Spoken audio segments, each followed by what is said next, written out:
Hey everyone, welcome to a Planetary Conversation. We are starting a new season with a brand new guest. I'm happy to introduce to you this young lady. She is a game developer for Phoenix Development, and she has been working hard not only on an original Orville video game. She did one in a 2D version, but now she's working on a 3D version, and I cannot wait to talk to her and for you guys to meet her. This young lady is awesome. She's a great conversation. She's awesome. She's amazing. Ladies and gentlemen, I am proud to introduce to you Elyse Hargreaves. Elyse, how are you doing today? Hi, thank you. Thank you for having me. I'm doing good. How are you doing? I am doing great. I'm doing great. It's great to be back. So I'm really just happy. And I want to start this season off with a bang by having you on first. So I think it's awesome. Thank you for taking the time to talk with us. So I'm going to get right into it. What made you decide to get into video games? Well, it was my friend in the States, a fellow fan, and he reached out to me because he wanted to start creating like a Game Boy version, a Game Boy Orville game. And he said, would you mind writing it for me? Because I'm a terrible writer. And I said, yeah, sure, I'll write a script. So I wrote the script in like a day. It was Okay. so fun to write. And then, so I sent it to him. He loved it. I started doing just playing around with like pixel art. And I sent him what I did. And he's like, this looks great, but we can't use these colors in Game Boy because Game Boy's like 8-bit. There's Right. not that many colors. And I was like, yeah, but this looks amazing. We have to make this game. So I asked him, could I make the PC version and you make the Game Boy version?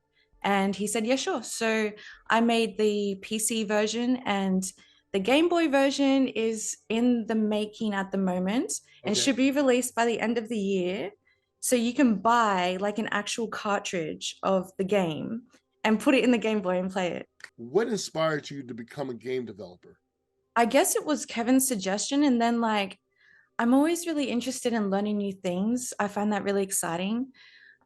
So like getting in, I've always been a gamer. I've been playing Okay. games since I was young. Okay. But learning about like the background of gaming and the coding that goes into it is really interesting. Because now when I play a game, I'm like, I know exactly how they did it, exactly how they made it, and it's so interesting. So it's been a lot of fun. When you started working on this project, what were some of the ideas that came was going through your head at the time? Like, what did you, in your mind, wanted to bring out to the world? Create, yeah. Mhm. I wanted to like this was during the time I think it was around COVID, like Okay. especially when the 2D game came out. I wanted to give the fans the feeling of like being in an episode while we wait for season 3. Right. So like the player can join the ship as part of the crew and go on missions with the crew. So you can feel like you're you know getting some Orville content while we wait. So that was the idea behind the 2D game. And then I decided that I loved it so much that I wanted to do a 3D version. So now we're doing the 3D version. So now, what are some of the steps that you have to go through in order to get the 3D version off the ground versus the 2D version? Well, I had to learn a completely new game engine, which is Unity, Okay. which has been a lot of fun. And then learning about 3D modeling is also a lot of fun as well. So it's kind of the same coding, like 2D coding and 3D coding are kind of similar, but there's like another kind of axis that you're working with. But it's been interesting because you get to have a lot more different camera angles and perspectives that look a lot cooler than just the 2D top-down view. I remember JP was talking about you, and there was a couple other people in the fan community that talked about you. And so when he showed his NPC of himself, and I was like, oh my God. And it was so awesome just to see him come to life and see other people that I've known in the fan community, that you created. And so, like, what did any of the cast or crew get a chance to see any of the work you've done? And what was their reaction when they saw it? Sure, I think Jay Lee saw when we were doing like dancing. So I had Jay Lee with Gordon, Okay. And Gordon was kind of doing this just like silly dance, but Jaylee was like really rocking it. And he retweeted it. He's like, I'm freaking killing it. But the more I watch Gordon, the more I think he's actually doing better. Like, so he really liked it. And yeah, I think that it's really cool just to see yourself in like a game, and it's Yes. really exciting. So it's been amazing to get the fans on board and get them involved. I think, it's an idea that I think, like, why didn't anyone else do this before? Yeah. Um, because like we're making this game for the fans and we want Right. everyone to be involved and feel like they're a part of the project. So having the fans as NPCs is just being really good. So, and how does that make you feel? Like the fact that, the fans are embracing it. I mean, they are loving it. I'm loving it. And when I saw it, I was like, oh my God. And I remember you reached out to me, we talked, and you were asking me about being an NPC. And I was like, are you kidding me? I'm like, Yeah. yes. I'm like, dude, that totally made my day. So how did that make you feel when the fans are now embracing it and people are talking more about it? How does that make you feel? It's really nice. Like I always like I think that if you want to make something good, Hmm. especially when it's in a franchise, you have to listen to what the fans say and have them involved in the process. Because there's been so many times where people will create stuff and the fans just don't like it. Okay. Um, it's like you haven't done any market research, you're not involving the people who are actually going to be playing the game, Okay. or watching the show or whatever it is.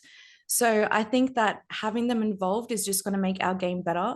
And it's a community kind of enjoyment, which has been really nice. And having people, the responses that I get from people, like, I'm, they're just so honored and happy that they can be in a game. And to be able to give people that experience is really nice. What were some of your, and I'm going to ask you, this is going to be a question that I'm going to ask you since we're talking about video games. What were some of the games that inspired you to make this game? Well, the obvious one is Minecraft. Okay. So Minecraft is like voxel, the same as the game that we're doing, which Mhm. is just like kind of blocks art. Okay. I've been playing Minecraft for a long time. I Okay. remember I actually built the krill ship in Minecraft, and it was so cool. I was so proud of it. So it's just amazing, like what you can do with just these blocks Okay. and voxel art. So Minecraft definitely inspired it.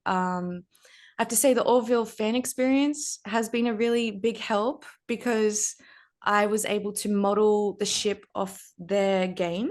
Okay. So their game is like a really good replication of the actual ship. Yes. So yeah, they gave me permission to like go in there and just kind of model off what they've done, which Mhm. has been really helpful too. Well, and that's what I like about the community. The community is very like everyone comes together. Everyone's willing to help out each other. Unlike other fan groups, not trying to knock them, but the Orville fan community overall has been really like, even for myself as a filmmaker, to see how everyone is coming together, supportive and everything. So I love that the fact that the experience group, wanted to come right out and help you and work with you and all. So I think that's great Yeah. because now we're getting a couple different variations of video game experiences for the Orville. So I Yeah. think it's great, and I'm hoping more people catch on, Yeah. are inspired by yourself, the Orville fan experience. And again, I think it's great. I think it's great.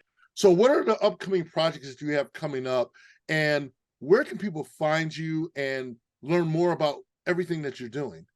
So my other side project that I have, besides the Orville game, is philosophy. Okay. So I've just released my first audiobook on Audible, Oh which wow. is Okay. on political philosophy. So I'm a narrator, Okay. um, and I am in the works of the second audiobook that I'm doing, which is on the philosophy of science. Wow. Yeah. So if anyone's interested in political philosophy and democracy and freedom and all of that, And I believe then I believe a lot of us are. So some maybe, I don't yeah, yeah. know. Where can they find you at? So you can find me on Audible. So Okay. it's under all my work is under a philosopher by the name of Karl Popper. Okay. So Karl Popper was one of I dare say, the greatest philosophers of the 20th century. Okay. And he wrote a book called The Open Society and Its Enemies. And I narrated for a book which is a guide to the Open Society and Its Enemies. So you can find that on Audible. Okay. And yeah, I've got some more Karl Popper projects in the works. Where can people find, if people that don't know, where can they find the 2D game? And also, when will the 3D game be coming out? So you can find the 2D game on itch.io, Okay. which is like a wonderful platform that allows like indie games, a place where you can kind of download games for free. If you Okay. search on itch.io, the Orville, there's like 3 games that are out. So you'll find the 2D game that we made. Okay. And there's like another one and another one. There's just like someone made a ship and there's like a shootout with the Orville, and it's really cute and really cool. So I recommend just searching the Orville on itch.io and you'll find those. In terms of the release date for the 3D one, January, February kind of Okay. thing. So Elyse, I want to thank you for coming on and taking the time to talk with us and all. Elyse, where can people find your channels or your social media platforms? Well, you can follow Phoenix Development on Twitter to stay updated with the game updates. On me, like with the work that I'm doing, you can follow me with Elyse Hargreaves. I think my name's just there. So you can find my Twitter and my audio book stuff Okay. on my Twitter. And guys, if you like what you see, you like what you heard, hit like, share, support this channel, support Elyse's channel. And also, I want to thank everyone else out there who supported both our projects and everything else in the Orville community. And as I always say, make every step you take a planetary one. We'll see you soon.